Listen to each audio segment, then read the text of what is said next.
Hello, so dito tayo banda guys sa ilalim ng kakahuyan.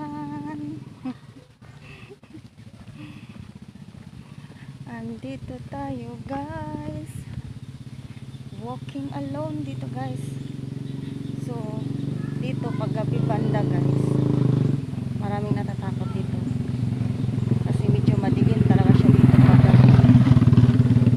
Madilim siya dito guys pag gabi. Ayun, may ilog doon.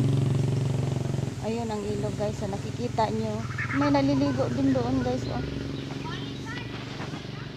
Ayun, so kaya pag gabi medyo nakakatakot din talaga siya dito guys kasi may mga kawayan. Ayun, nakikita nyo yung kahoy. Ayun, may ilog dyan.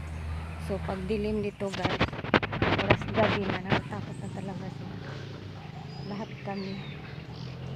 Kaya pag dilim na, pwede sa bahay na talaga, hindi na lalabas kasi dito ang daanan guys, nakakatakot.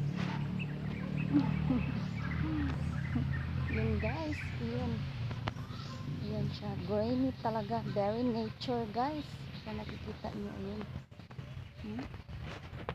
yun ang daanan dito guys, so very green grass, very nature.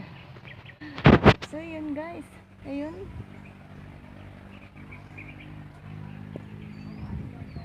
Diba? So yun lang guys, have a nice day everyone and wonderful day ahead. Yun lang, God bless. Thank you so much, thank you for watching guys. Have a blessed day. Bye.